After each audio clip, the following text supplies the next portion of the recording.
días nuevamente. Creo que algunos no llega a saludar. Les invito a abrir sus Biblias a Colosenses capítulo 4. Hermoso tiempo de alabar al Señor, de cantar de su gracia, de exaltar su nombre, de corrernos un poco del medio de la ecuación y exaltar su gracia. Sí, obviamente agradecer por su perdón, por su salvación, pero dando toda la gloria a Él y no a nosotros. Y ahora queremos hacer lo mismo al disponer nuestros corazones a escuchar su voz, su palabra. Colosenses capítulo 4.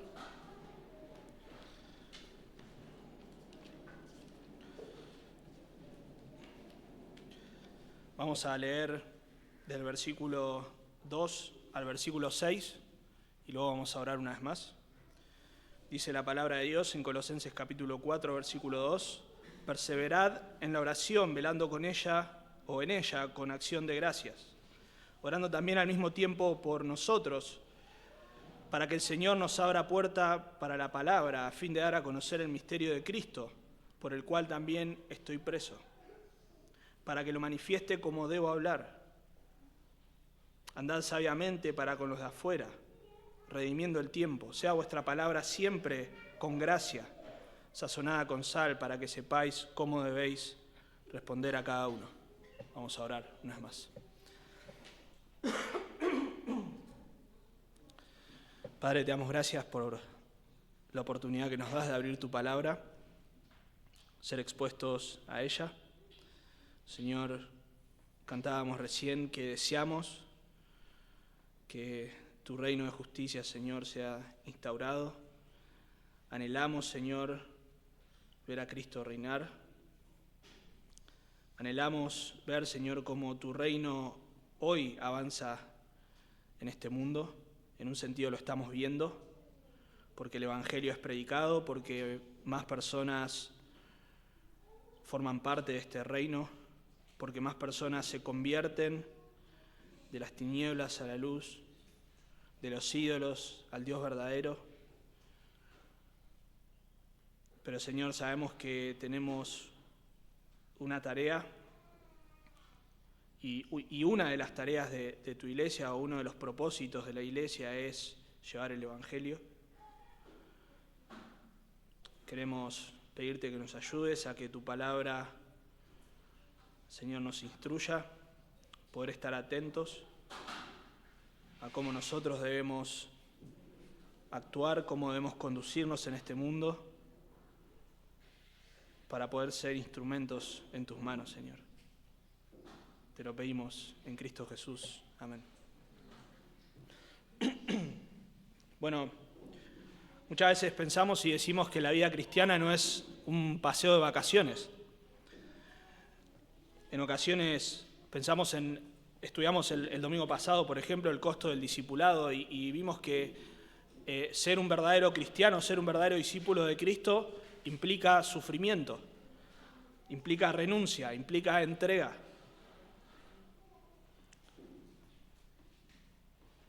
Normalmente aplicamos esto entonces al aspecto del sufrimiento, ¿no? Este concepto erróneo de que venís a Cristo y el mundo ahora va a ser todo color de rosas choca con el concepto bíblico del verdadero discipulado, del verdadero costo de seguir a Cristo. Pero también la vida cristiana no es un paseo de vacaciones, en el sentido de que una vez que nosotros llegamos a Cristo, de que somos realmente convertidos, de que somos salvos, nuestra vida ya no va a ser una vida de cruzar los brazos y de estar por ahí tranquilos. No es que venimos a Cristo y traemos nuestras cargas, nuestros pecados, nos entregamos a Él y ahora, bueno, listo, a partir de ahora descansamos, vamos a empezar a disfrutar de la vida, vamos a estar tranquilas. No, el llamado a ser un cristiano, a ser un verdadero discípulo de Cristo, como hemos visto, es un llamado a la renuncia, es un llamado al servicio, es un llamado a obedecer, a esforzarnos por el Señor. Fuimos salvos, según Efesios capítulo 2, no por obras, pero sí para buenas obras. Todo esto demanda de esfuerzo. De vuelta, no llegamos a Cristo para ahora relajarnos, sino que en un sentido llegamos a Cristo para ahora ponernos a trabajar. Pero hay más. Que no sea un viaje de vacaciones implica también que en la vida cristiana tenemos dificultades. Pasamos por pruebas. Somos heridos por otros cristianos o por otras personas. Luchamos con nuestro pecado y con el pecado de los demás. Tenemos necesidades. Hay desafíos en el ministerio. Nos desanimamos. Bueno, etcétera, etcétera. Así que todo esto nos muestra que la vida cristiana no es hacer la plancha, o no podemos hacer la plancha en la vida cristiana, sino que en la vida cristiana tenemos que adoptar una actitud activa, debemos mantenernos alerta.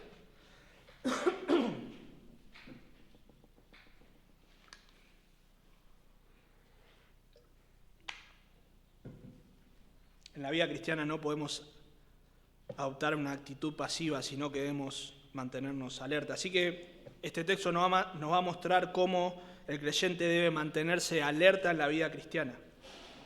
Vamos a ver dos formas en las que nos mantenemos alerta en la vida cristiana.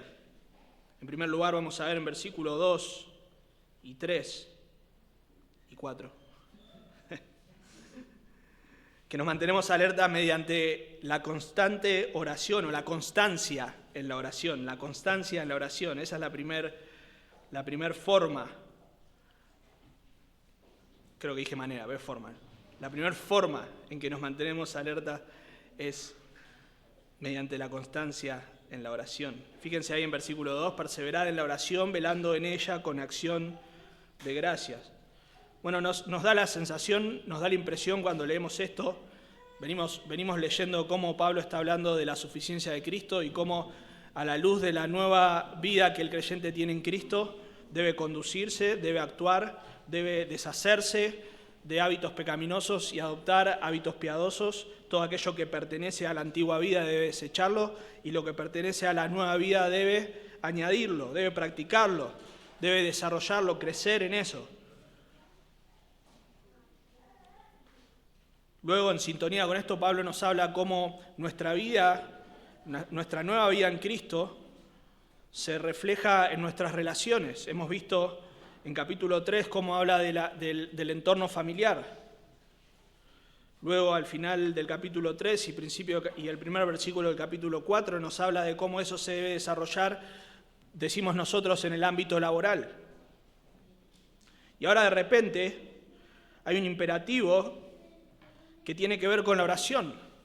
Y nos da esa sensación, que obviamente no es así, es que Pablo ya se le agotaron los temas, ya no sabe de qué hablar, entonces metió la oración. Bueno, que un recurso común para todos, la oración. Y no, obviamente no es así.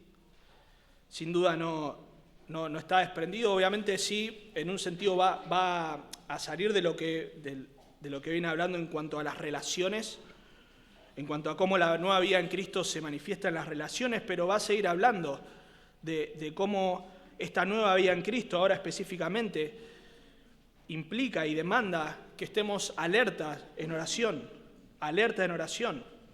De hecho, en Efesios capítulo 6, Pablo introduce este mandato a estar orando todo el tiempo, luego de hablar de la armadura del creyente. Entonces, eso quiere decir que para un creyente poder estar alerta y poder luchar en la guerra espiritual, que como sabemos no es contra carne ni sangre, sino contra huestes espirituales, es una guerra espiritual. Termina diciendo que además de la armadura tenemos que perseverar en la oración. Entonces, luego de hablar cómo el creyente debe deshacerse de hábitos pecaminosos y adoptar hábitos piadosos, y cómo en las relaciones debe reflejar esa nueva vida en Cristo, ahora Pablo dice que debemos orar constantemente.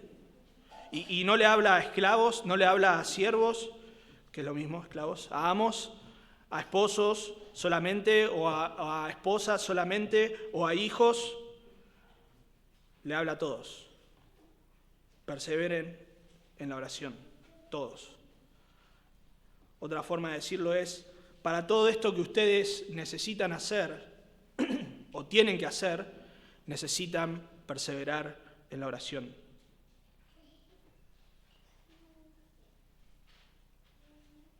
Necesitamos de la ayuda del Señor, necesitamos de la fortaleza del Señor, necesitamos de la gracia y de la sabiduría del Señor, y para eso necesitamos perseverar en oración. Y de vuelta, no es que Pablo no se le ocurrieron más temas y bueno, vamos a meter la oración, ahora después que metemos la ofrenda, no se le están acabando los motivos. La palabra de Dios nos enseña la importancia de la oración constantemente, de principio a fin. En el Antiguo Testamento nosotros vemos cómo vez tras vez la palabra de Dios realza la oración, hombres piadosos en circunstancias difíciles, orando al Señor, hombres piadosos en circunstancias quizá de abatimiento, como leíamos hoy en el Salmo 43, orando al Señor, pidiendo ayuda, orando al Señor, adorando, orando al Señor constantemente. Pero la importancia de la oración, sin duda, radica en qué es, en la naturaleza, qué es la oración. Bueno, podríamos decir, y lo podría entender hasta el niño más pequeño, que orar es ¿qué cosa? Hablar con Dios, tan sencillo como es. Sin embargo, el hecho de que sea algo tan sencillo no le quita profundidad. Si nosotros vemos, por ejemplo, en Primera Reyes capítulo 8, un escenario hermoso donde el templo estaba a punto de ser dedicado por Salomón, y Salomón hace este acto de oración y de adoración, y dice: pero ¿es verdad que Dios morará sobre la tierra? He aquí que los cielos de los cielos no te pueden contener, cuanto menos esta casa que yo he edificado. Con todo tú atenderás a la oración de tu siervo y a su plegaria, oh Jehová Dios mío, oyendo el clamor y la oración que tu siervo hace hoy delante de ti, etc. Sigue hablando y en versículo 30 dice: oye pues la oración de tu siervo y de tu pueblo Israel cuando oren en este lugar. También tú lo oirás en lugar de tu morada, en los cielos. Escucha y perdona. Y luego el relato continúa y el Señor dice: sí, yo los voy a escuchar. Si mi pueblo está en necesidad, si mi pueblo incluso ha pecado, pero se arrepiente y vuelve a mí y viene a este lugar y ora a mí, yo los voy a escuchar. Pero es hermoso ese contraste. El Dios de los cielos no puede ser contenido por nada, sin embargo Él decide que en un lugar específico en el Antiguo Testamento Él iba a atender a la oración de su pueblo. Continúa la historia de la redención y hacemos un pequeño saltito nada más al Nuevo Testamento, y el Señor le dice a la mujer samaritana que ya no es en el templo, que ya por medio de su obra, por medio de su sacrificio en la cruz, y vemos más adelante cómo cuando el Señor muere en la cruz, ¿qué pasa con ese velo que separa? Se rasga en dos. Ahora tenemos libre acceso a la presencia de Dios. Hebreos capítulo 4. Dice que no tenemos un sumo sacerdote que no pueda compadecerse de nuestras debilidades, sino uno que fue tentado en todo según nuestra semejanza, pero sin pecado. ¿Cuál es el resultado o la consecuencia de eso? Versículo 16. Acerquémonos, pues, confiados al trono de la gracia,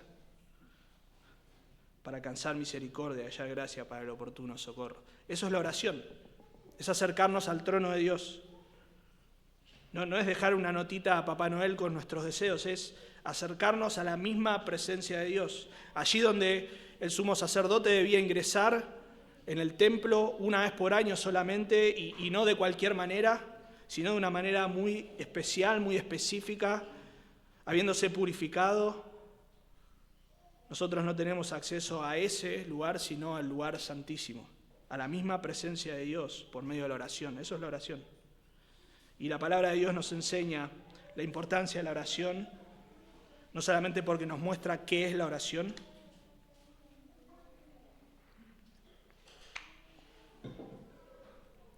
sino también por el énfasis que hay en la enseñanza en cuanto a la oración. El Señor Jesucristo enseñó en cuanto a la oración. El Señor Jesucristo enseñó sobre la importancia de la oración.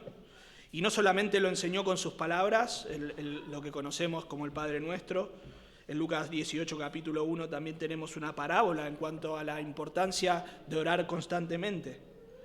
Pero además, y de una forma muy especial, que nos sorprende inclusive, el Señor enseñó en cuanto a la oración con su ejemplo. Lucas, de una manera muy especial, nos permite ver cómo la oración era un elemento central en el ministerio y en la vida del Señor Jesús. Oró en su bautismo, oró en lugares desiertos. Lucas 6:12 y 9:28 dice que él subía al monte a orar. No es que subió, sino que subía, era una costumbre. Él hacía constantemente eso, se apartaba a lugares para orar. Oró en Getsemaní, en su hora más oscura. Así que no solamente enseñó con sus labios, sino con su ejemplo. Vemos en la iglesia primitiva también la constancia en la oración. Ellos perseveraban, unánimes en la oración y ruego. Tantos textos que nos enseñan cómo la iglesia primitiva priorizaba la oración. Vemos la prioridad de la oración en la enseñanza apostólica. No vamos a mencionar los textos, pero tenemos una buena batería de textos que nos hablan de la necesidad de orar y de perseverar en la oración. Vemos también la importancia en el ejemplo, así como el Señor no solamente enseñó, sino que modeló la oración. Los apóstoles, y de manera muy, muy especial el apóstol Pablo, enseñó en cuanto a la oración, dio órdenes de que oren constantemente, pero él mismo modeló la oración. Y eso lo vemos casi en cada epístola, orando constantemente por sus hermanos, intercediendo por ellos. Así que sin duda alguna, la palabra de Dios exalta la oración como algo prioritario para el creyente. Necesitamos orar. Necesitamos orar. Pero noten, el texto nos habla de una forma de orar especial, particular. O mejor dicho, la manera en que nosotros debemos orar es con perseverancia. Con perseverancia. El término ahí, perseverar, es el imperativo que significa aplicar nuestro esfuerzo a algo, persistir en algo. Podríamos decir dedicarse a algo, estar dedicado a algo. ¿A qué? A la oración. A la oración. Este término se usa en Hechos, capítulo 1, versículo 14, para hablar cómo los discípulos permanecían unánimes en oración. ¿Cómo debemos orar? Con perseverancia, esforzándonos, dedicándonos a la oración. Primera Tesalonicenses 5:17 dice: orad sin cesar. Bueno, similar, constantemente, esforzándonos por orar. Eso quiere decir que la oración no es un recurso al cual los creyentes debemos echar mano solo cuando estamos en aprietos. Eso es para nosotros muchas veces la oración solamente. Señor, perdí el trabajo, voy a orar. Señor, estoy enfermo. Señor, necesito ayuda, necesito tu provisión, tu cuidado. Bueno, es hermoso que el creyente puede y debe orar de esta manera, ¿no? Si perdemos el trabajo, si estamos en dificultad, si estamos en prueba, en aflicción, debemos acudir y el Señor quiere que nosotros nos acerquemos como un hijo a un padre y le pidamos. Pero la oración no es solamente una especie de formulario, perdón.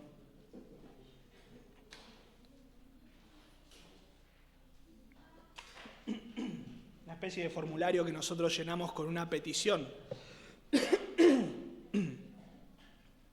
Ya va a pasar,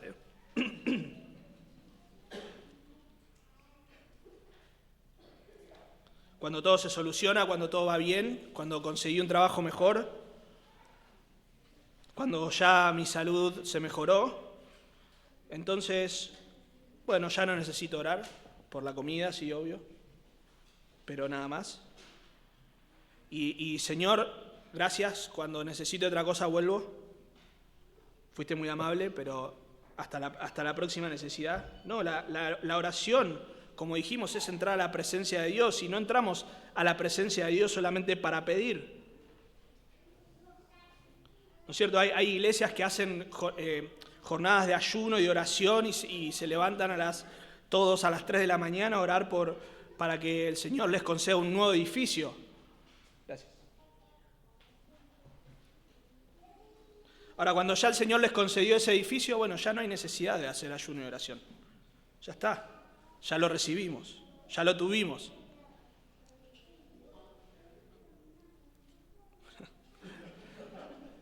Está difícil.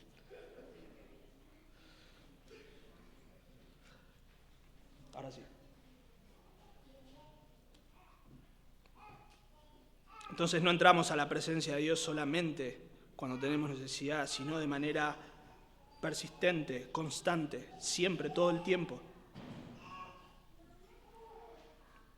Y esto es lo que vemos por lo que sigue también en el texto. Dice: perseverad en la oración, velando en ella con acción de gracias. Es decir, la forma en que nosotros nos acercamos al Señor y oramos es con perseverancia, pero también de manera vigilante, velando en ella. El término ahí velando se refiere a estar despierto, a estar atento, y alguno podría pensar, bueno, obviamente para orar hay que estar despierto.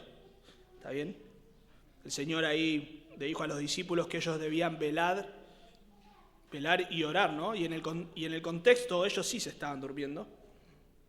Así que quizá de una manera específica ahí implicaba que ellos debían quedarse despiertos, pero no era solamente quédense despiertos, sino velen en oración, estén atentos en oración. En el pasaje que mencionamos de Efesios capítulo 6, utiliza estas mismas palabras. Dice: orando en todo tiempo con toda oración y súplica en el Espíritu, y velando en ello con toda perseverancia. Perseverancia, velando en ello con toda perseverancia.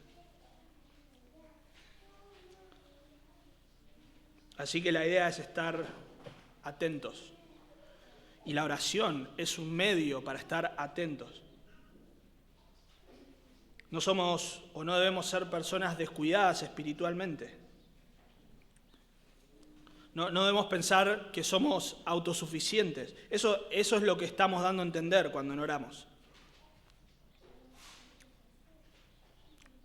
Consciente o inconscientemente estamos pensando que nosotros podemos hacerlo. A ver, Señor, toda la lista de cosas que me diste para hacer. Casadas están sujetas, maridos están... Bueno, tranquilo, yo lo hago. No te hagas problema. No. Necesitamos la ayuda del Señor para poder agradarle. Necesitamos la ayuda del Señor para poder caminar como Él nos manda. Cuando no oramos, le estamos diciendo al Señor: tranquilo, yo puedo. Y vos y yo sabemos que no podemos.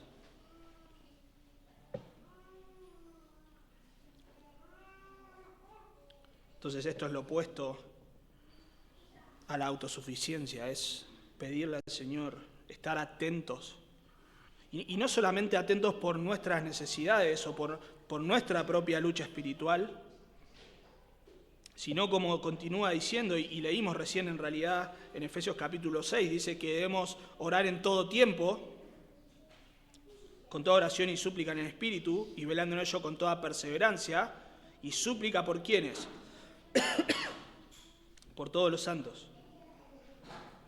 Por todos los santos. Así que el velar en oración no es solamente velar por mi propia vida espiritual, sino también por la de todos los hermanos. Oramos y estamos atentos y estamos perseverando, estando alertas por nuestra vida espiritual y por la de nuestros hermanos, por nuestras necesidades y por la de nuestros hermanos. Así que, hermanos, tenemos que reconocer que siempre necesitamos de su gracia, que siempre necesitamos de su fortaleza, de su sabiduría, de su perdón, de su ayuda. Y eso lo expresamos o manifestamos que somos conscientes de eso cuando oramos. No solo cuando creemos que necesitamos algo, sino cuando somos conscientes de que le necesitamos, siempre le necesitamos. Pero fíjense, como mencionábamos en Efesios 6, habla de oración intercesora, ¿no? Orar por todos los santos. Pero no solamente la oración debe ser constante, perseverante e intercesora, que ahora vamos a ver qué implica la intercesión, sino también que debe haber gratitud. Y esto es lo que venimos diciendo. Nosotros nos acercamos al trono de Dios, no con un formulario de nuestras peticiones solamente, ¿no? En los trabajos pasa eso a veces, cuando uno tiene que pedir ciertos materiales, o cuando uno tiene que pedir, permiso para salir antes, o tomarse un día, etcétera, llena un formulario, bueno, estas son mis necesidades, a ver cuándo me lo aprueban, me lo dan, listo. Bueno, así no es la presencia del Señor. Estamos ante el trono de Dios. Cuando nosotros solamente pedimos, estamos manifestando algo de nuestro corazón, que solo nos interesa lo que Dios nos puede dar. Pero nosotros vemos en las Escrituras, y realmente es sorprendente ver cómo las personas sí piden al Señor, pero acceden a su presencia también con gratitud. Eso es lo que dice el texto. Con acción, velando en ella, con acción de gracias. Dios es nuestro Padre, Dios es nuestro Salvador. Dios es Dios, Él es digno de adoración. Dios es digno de que entremos a su presencia, le alabemos, le adoremos, le demos gracias. La oración no es solamente algo que yo accedo o que yo echo mano cuando necesito algo, sino también debemos en nuestra oración agradecer al Señor. Por eso, si nosotros estamos todo el tiempo, Señor te pido, quizá empezamos la oración, Señor te doy gracias por este día, te pido por esto, te pido por esto, te pido por esto, te pido por esto, en el nombre de Jesús, amén. Bueno, tenemos que examinar nuestro corazón, con qué actitud nos estamos acercando a la presencia del Señor. Debe haber gratitud. Como dije, Él es nuestro Salvador, debemos dar gracias por su salvación. Como dije, Él es nuestro Dios. Señor, tú eres mi Dios. Gracias. Gracias porque yo no soy nada, no soy nadie. Y tú decides ser mi Dios. Tú me creaste. Pero además, tú eres mi Salvador. Gracias, Señor. Señor, tú me perdonas. Señor, tú me sustentas. Vengo a pedirte por esto que necesito, pero también necesito agradecerte por todo esto que tú me das. Y aunque tú no me des lo que yo te pido, gracias, Señor, porque tu voluntad es buena, agradable y perfecta, y tú me das todo lo que consideras que es mejor para mí. Gracias, Señor. Así que dijimos que debemos perseverar, debemos estar atentos en oración, nuestra oración debe estar bañada de gratitud. Pero además, nuestra oración debe ser una oración intercesora. Fíjense en versículos 3 y 4. Dice, orando también al mismo tiempo por nosotros, para que el Señor nos abra puerta para la palabra, a fin de dar a conocer el misterio de Cristo, por el cual también estoy preso, para que lo manifieste como debo hablar.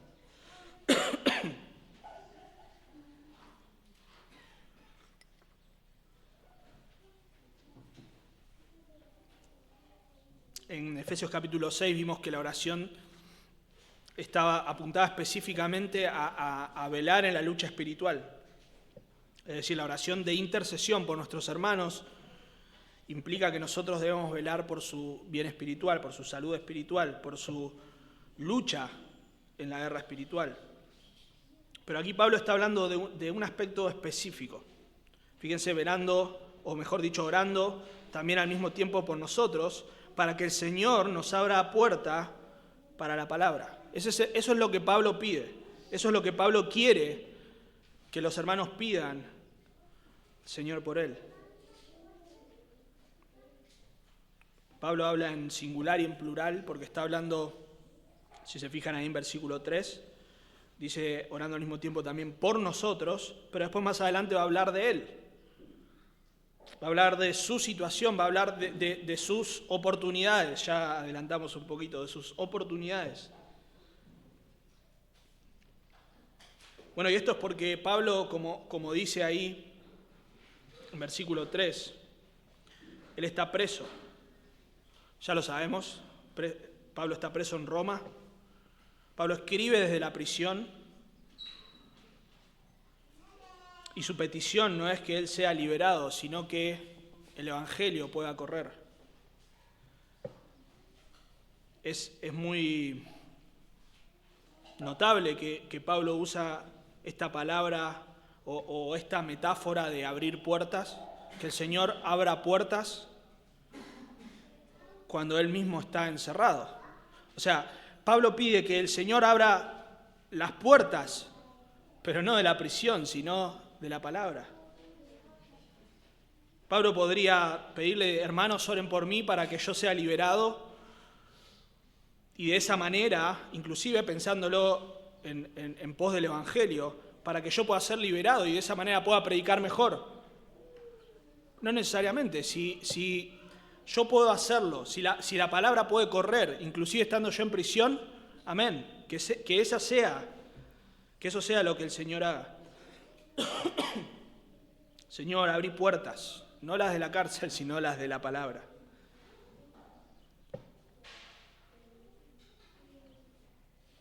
En Hechos capítulo 5 nosotros vemos una historia muy particular que se repite algo similar en Hechos capítulo 12. En Hechos 5 Pedro y Juan son liberados por un ángel que literalmente abre las puertas de la prisión y ellos pueden salir. Y lo siguiente que ellos hacen es ir a predicar. Así que las puertas de la prisión son abiertas y la puerta de la palabra son abiertas, o es abierta. En Hechos capítulo 12, Pedro es liberado de una forma milagrosa de vuelta de la prisión y algo interesante es que nosotros vemos que los hermanos que estaban ahí en una casa estaban orando por Pedro. Ellos dice que estaban orando realmente, pero por lo menos yo creo que ellos estaban orando por la situación de Pedro, que Pedro pueda ser liberado. Pero acá Pablo no les pide que ore para que sea liberado. De hecho, en Filipenses, que se escribe muy cerca del tiempo, vemos que Pablo dice, no importa lo que pase. De hecho, si yo me voy con Cristo es mucho mejor. No importa, yo no pretendo ser liberado. A mí lo que me importa es que el Evangelio corra. Y notablemente ahí había personas que estaban predicando el Evangelio, dice en Filipenses capítulo 1, por envidia y por rivalidad. Y aún eso no importaba en un sentido, porque el que se estaba predicando era Cristo. O sea, no estaban predicando un evangelio falso, estaban predicando a Cristo. Así que no importa si yo estoy preso, si estoy libre, si soy muerto por causa de Cristo, que el evangelio pueda correr, que haya puerta abierta para la palabra. Por eso en nuestras reuniones de oración nosotros oramos para que el Señor abra puertas, hayan oportunidades para predicar la palabra. Por eso es hermoso cuando alguien pide oración, hermanos, mañana me voy a juntar con tal persona porque tiene un problema, oren por mí para que el Señor abra puertas, para que pueda predicar la palabra. Debemos pedir al Señor por más oportunidades.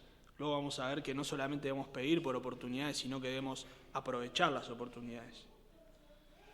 Debemos priorizar el avance del Evangelio. Fíjense de vuelta, Pablo estaba preso y nosotros, si estuviésemos en esa situación, seguramente pediríamos por otras cosas. No lo sé, alguno quizá pediría por el avance del Evangelio, pero estaríamos pendientes de otras cosas.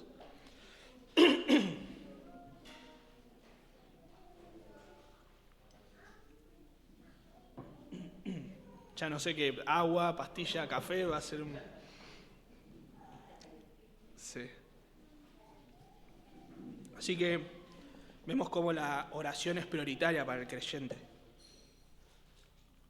Vemos cómo la oración es prioritaria para el ministerio, para el avance del Evangelio. Pablo utiliza acá unos términos que ya hemos visto. Él habla del Evangelio como el misterio de Cristo. Y dice que él está preso. En otros lados dice que él está preso por Cristo. Él es preso de Cristo. Pero acá dice que es preso por el misterio.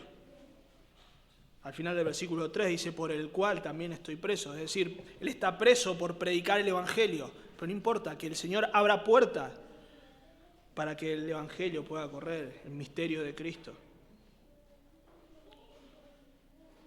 En versículo 4, Pablo dice que este Evangelio esa frase puede entenderse de dos maneras. Cuando dice, para que lo manifieste como debo hablar, podría referirse a la forma correcta de hablar, es decir, que lo pueda hablar de la manera correcta, podría ser, o puede ser como me es impuesta la necesidad de hablar, o como debo hablar, como me es necesario hablar. Bueno, como sea, Pablo pide que él pueda hablar del Evangelio. En capítulo 1 hemos visto cómo su ministerio era proclamar este misterio a todo hombre. Así que, como creyentes, como cristianos, no podemos tener una actitud pasiva, sino que debemos estar alerta en oración por nuestras necesidades, por nuestra vida espiritual, por la de los demás y de manera muy especial por el avance del reino de Dios, para que el Señor abra puertas, oportunidades para predicar la palabra. Pero en segundo lugar vemos que la segunda manera de mantenernos alerta, la segunda forma de mantenernos alerta es mediante un andar sabio. No solamente orando, sino en una forma de andar que refleja la sabiduría. Entonces, mediante un andar sabio. Versículos 5 y 6 dice, andad sabiamente para con los de afuera, redimiendo el tiempo. Sea vuestra palabra siempre con gracia, sazonada con sal, para que sepáis cómo debéis responder a cada uno. El término ahí en versículo 5, andad, y el término en versículo 6, sea vuestra palabra siempre con gracia, o sea vuestra palabra, nos habla de dos imperativos que nos muestran la forma de nosotros conducirnos. En versículo 5 específicamente es nuestra forma de andar, nuestra conducta, y en versículo 6 de manera bien específica nuestras palabras, la forma en que hablamos.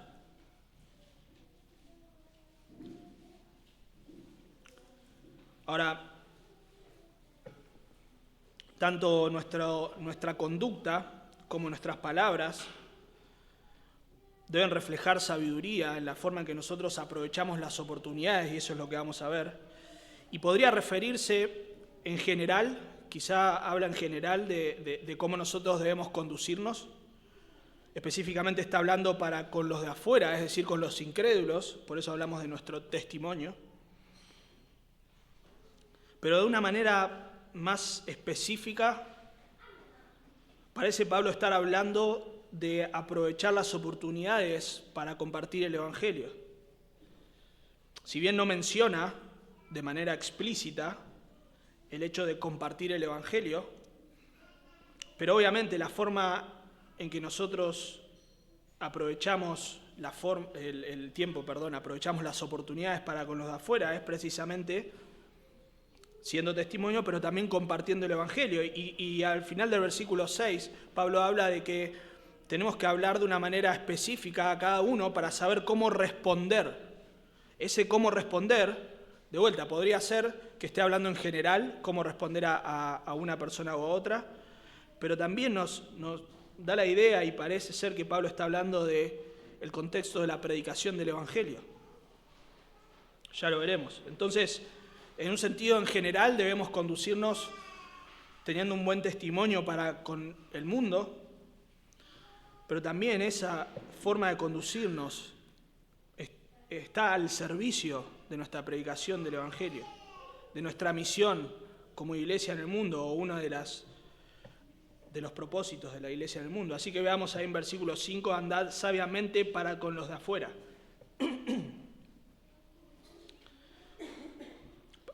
Hemos visto ya la sabiduría es algo fundamental en esta carta y nos muestra la importancia de la sabiduría en la vida cristiana. Pablo ora en 1:9 de que ellos sean llenos de conocimiento de su voluntad en toda sabiduría e inteligencia espiritual.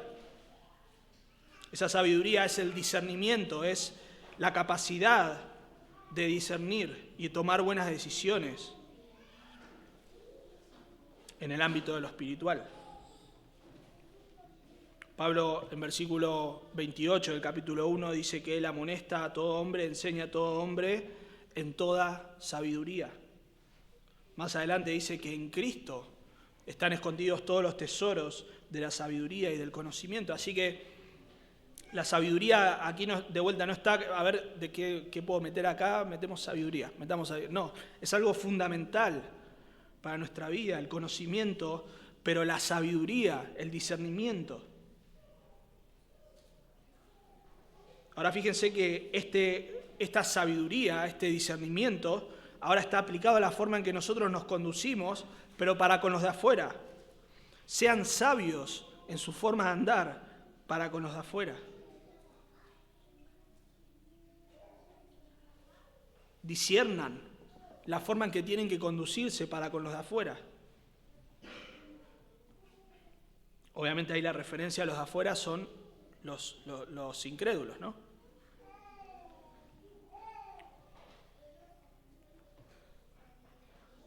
Pero Pablo nos dice en qué manera nosotros somos sabios en nuestra forma de conducirnos. Y de vuelta, cuando hablamos de conducirnos estamos hablando de una conducta, de una forma de vivir. Lo que nosotros, que ya mencioné recién, es nuestro testimonio. Dice en la segunda parte del versículo 5, redimiendo el tiempo. Redimiendo el tiempo. El término redimir ahí, ya lo conocemos, habla de liberar. Normalmente se utilizaba para hablar de liberar a un esclavo o comprar a un esclavo en la plaza de la ciudad para liberarlo. Pero ahora está usando este término y ese término se utiliza para hablar de cómo Cristo nos redimió, por ejemplo, de la maldición de la ley. Pero aquí está hablando de cómo redimir, comprar, para liberar el tiempo. ¿Cuánto cuesta el tiempo? ¿Cuándo fue la última vez que compraste tiempo? Bueno, el tiempo no se puede comprar, obviamente. Lo que está diciendo Pablo acá es que debemos aprovechar el tiempo. El término tiempo ahí no está hablando tanto de la medida, de la forma de medir el tiempo, sino de las oportunidades. Entonces lo que Pablo nos dice es que debemos ser sabios aprovechando las oportunidades que el Señor nos da. Un autor lo dice de esta manera, que los cristianos, pues, hagan pleno uso de las oportunidades que les brinda el presente. Ahora, ¿a qué se refiere con estas oportunidades? ¿A qué se refiere con ser sabios? Con redimir el tiempo, con aprovechar las oportunidades. Bueno, sin duda alguna, Pablo está hablando acá de vuelta de nuestro testimonio, de la influencia que como creyentes podemos ejercer en el mundo.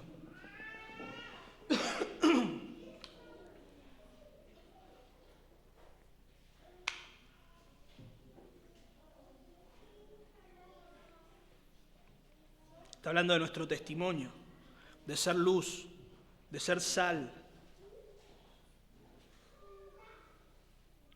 El creyente debe vivir con la mirada puesta en el cielo, hemos visto, viviendo en esta tierra buscando las cosas de arriba, pero considerando que vive en un mundo perdido, O sea, nosotros no nos convertimos y nos vamos todos a vivir a un monasterio. Nosotros no nos convertimos y nos congregamos acá los domingos, pero ya nos quedamos todos acá y no salimos solamente para comprar. No, vivimos en un mundo caído. Vivimos en un mundo en oscuridad, en tinieblas. Y el Señor nos ha puesto a cada uno en nuestro lugar para que seamos luz, para que con nuestro testimonio reflejemos a Cristo. Si nosotros no vivimos de esa manera, no estamos siendo sabios.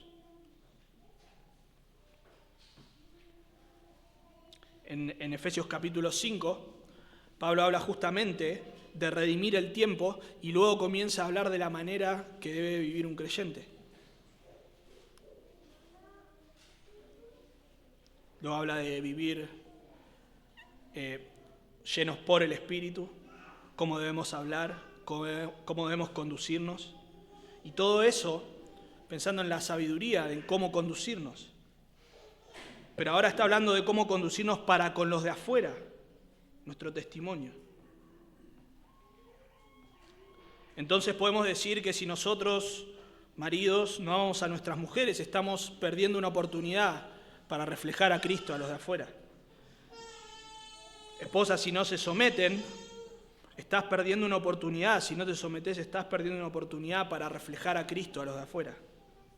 Si nosotros andamos en pleitos, si nosotros nos enojamos por cualquier cosa, si la palabra de Cristo no está constantemente morando en nosotros y hablamos cualquier otra cosa, estamos perdiendo la oportunidad con los de afuera. Piensen, hermanos, ¿quién más les va a reflejar a Cristo? ¿Dónde más van a ver a Cristo? Y cuando digo ver a Cristo no estoy diciendo ver una imagen, ¿no? O ver a Cristo físicamente, sino ver a Cristo reflejado. Eso es lo triste muchas veces cuando vemos personas que se identifican con Cristo y en sus trabajos son un desastre. Claro, cuando esta persona invita a un incrédulo, si es que esta persona es creyente, invita a un incrédulo a la iglesia, el incrédulo va a decir que en la iglesia, ¿vos vas a la iglesia? No, dejá, gracias. ¿Todos en la iglesia miran mujeres como mirás vos? Si es así, yo prefiero no ir a esa iglesia. ¿Todos en la iglesia esa que vas vos meten la mano en la lata como haces vos? Yo prefiero no hacerlo. Estás perdiendo la oportunidad de reflejar a Cristo.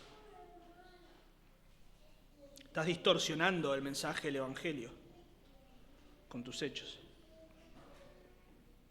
En lugar de eso, las personas deberían ver nuestro testimonio y decir, no sé exactamente por qué haces lo que haces, pero si es porque vas a la iglesia, yo quiero ir a ver qué enseñan ahí.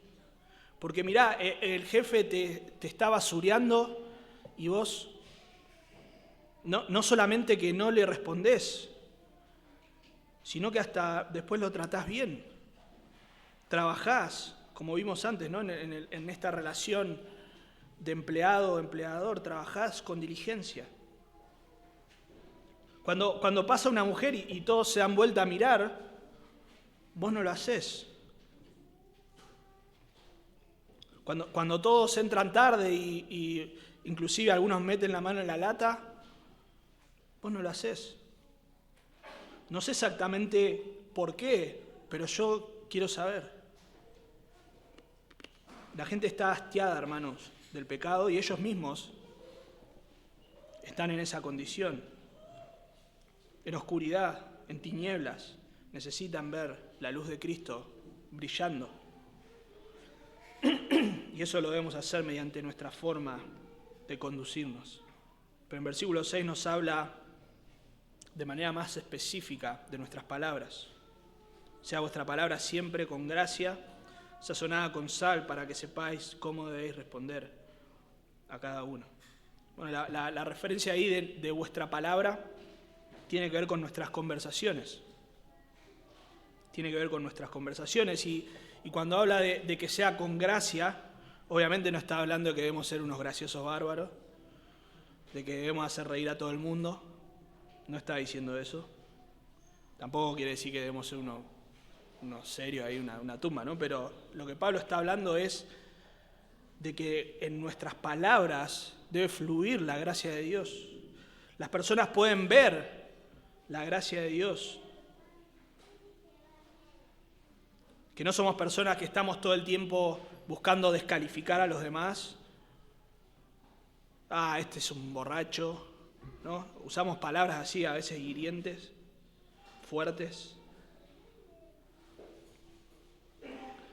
Que todo el tiempo estamos hablando de cosas negativas. Que sos un quejoso en el trabajo. Este trabajo es una porquería. En cualquier momento, en la primera que pueda me voy, porque mirá esto, porque mirá lo otro, porque mirá aquello. Y hemos visto, ¿no? Debemos tener una actitud de gratitud al Señor. Y eso se debe reflejar en nuestras palabras.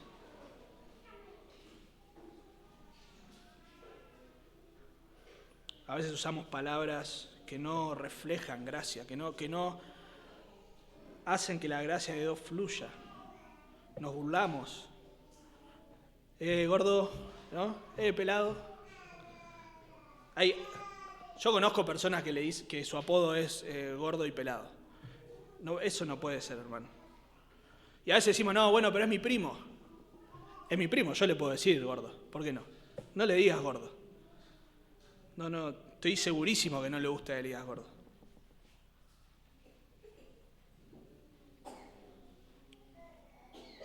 A veces nuestra forma de hablar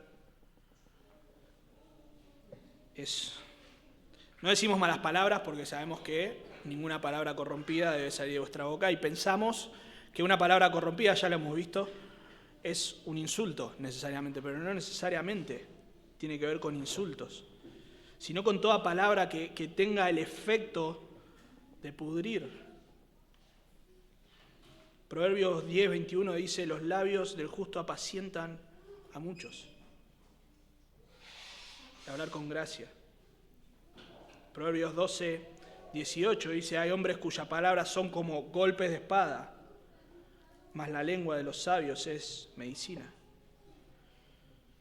15:4, la lengua apacible es árbol de vida, mas la perversidad de ella es quebrantamiento de espíritu. Palabras que destilen gracia, pero también palabras que edifiquen. Fíjense ahí, continúa diciendo Pablo que son palabras siempre con gracia, sazonadas con sal.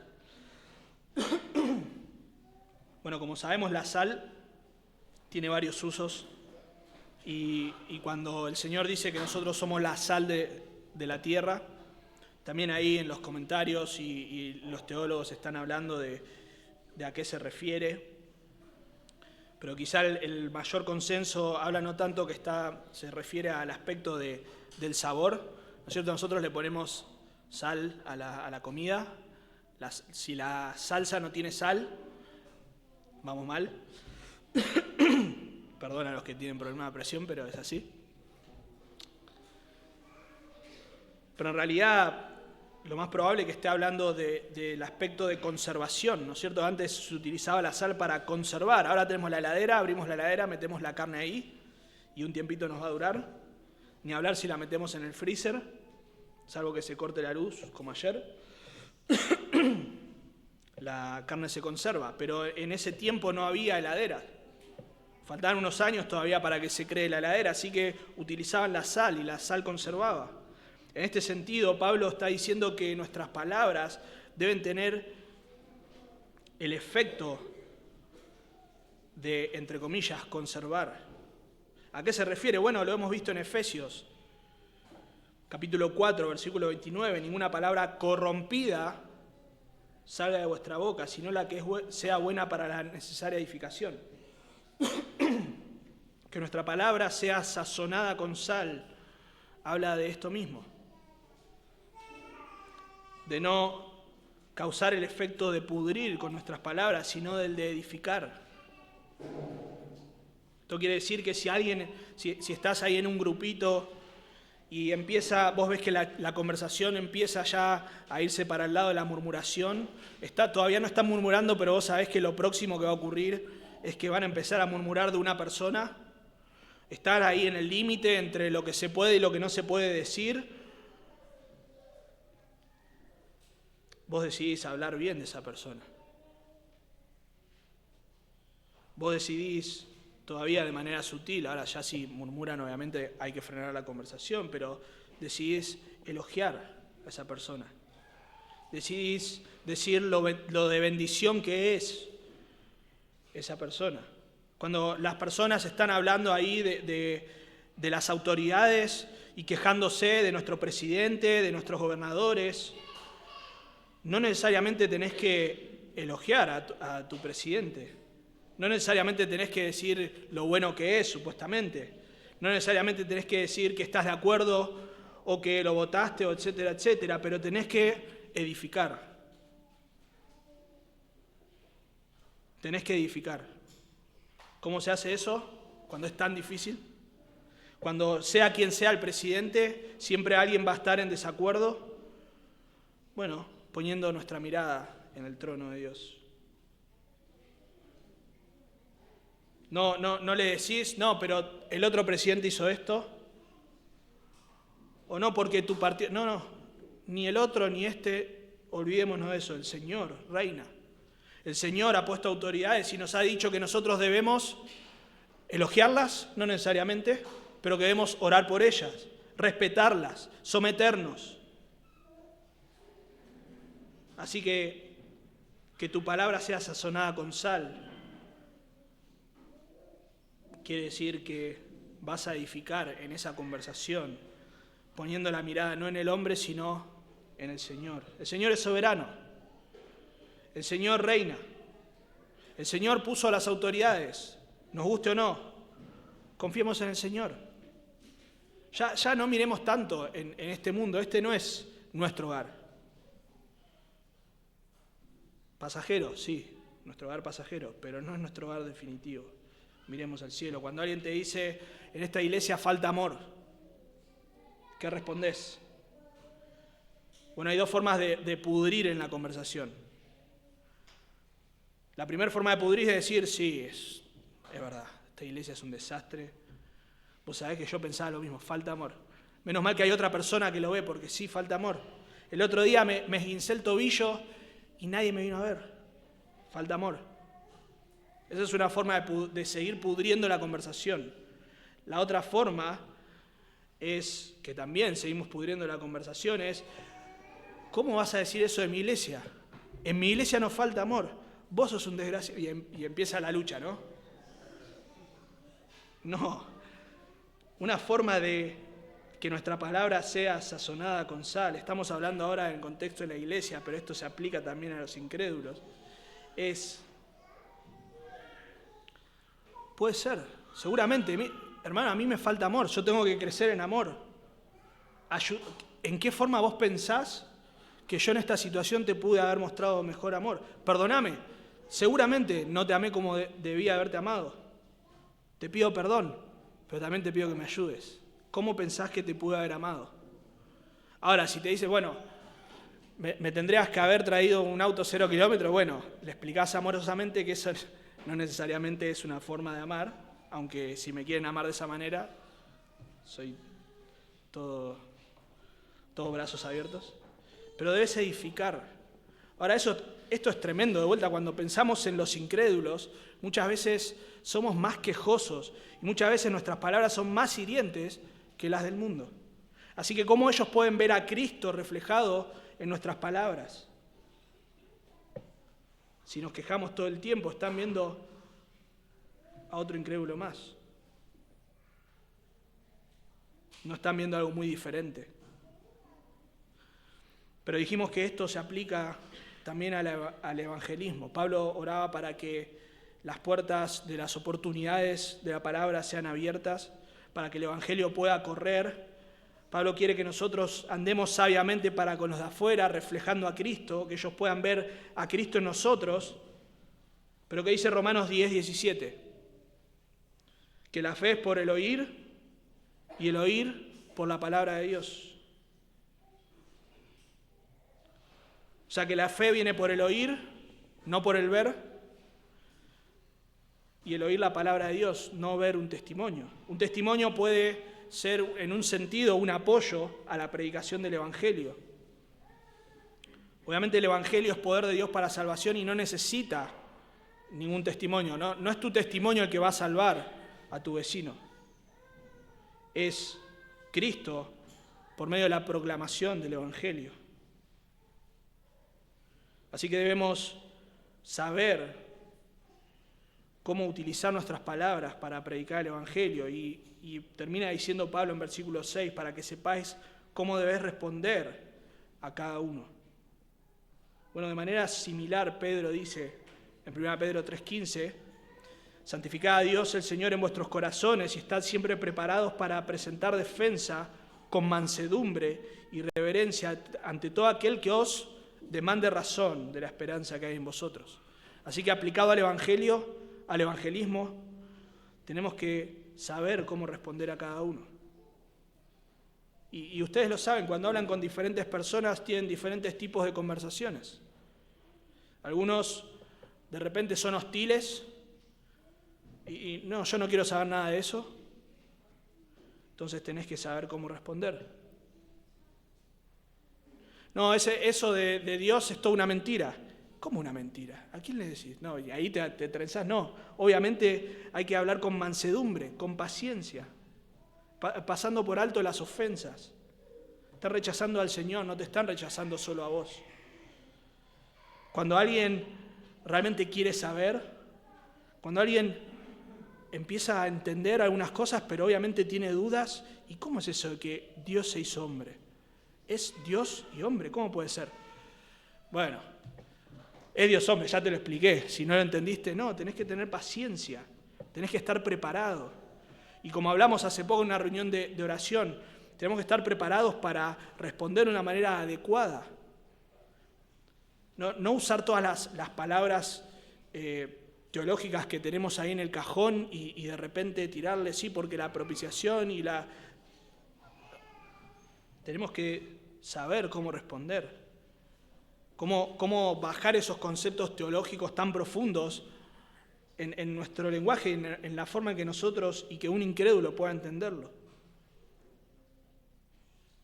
La sustitución, sí, está bien, la sustitución, pero podés decir que Cristo murió en tu lugar por tus pecados para que su justicia pueda ser imputada a tu favor.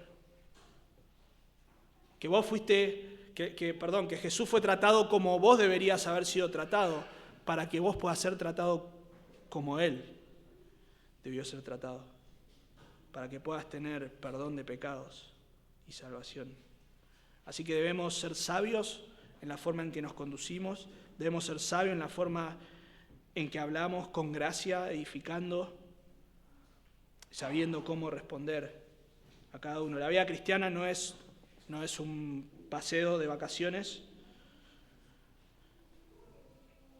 Para nosotros poder vivir con el Señor la gracia necesitamos estar alerta en oración.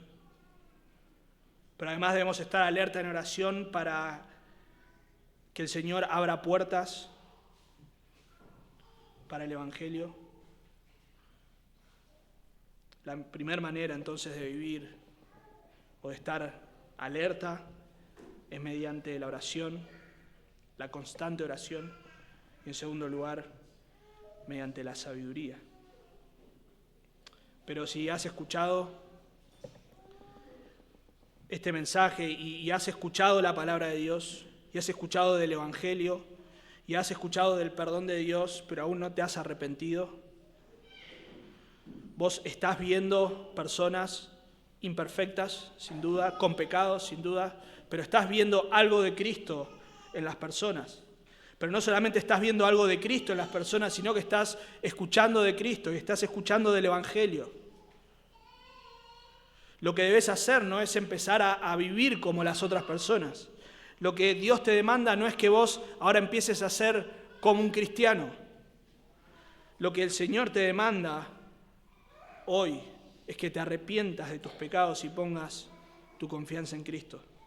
La vida cristiana no es algo que se logra obtener, que se logra imitar. Uno llega a ser un hijo de Dios no por empezar a parecerse a un hijo de Dios, sino por reconocer que por naturaleza somos hijos de ira, que somos pecadores, que merecemos la ira de Dios, justa ira de Dios. Pero no solo reconocer, sino arrepentirnos de nuestros pecados, despreciar nuestro pecado y reconocer que Cristo en la cruz estaba pagando por los pecados de los pecadores, de los hombres, no por sus pecados, porque Él era Dios hombre, Él no pecó, Él fue a la cruz, no por sus pecados, sino por los de su pueblo. Tenés que arrepentirte, creer para salvación. Oremos. Padre, te damos gracias por tu palabra, te damos gracias por la manera en que tú nos instruyes, Señor, a cómo vivir nuestra vida cristiana, que para ser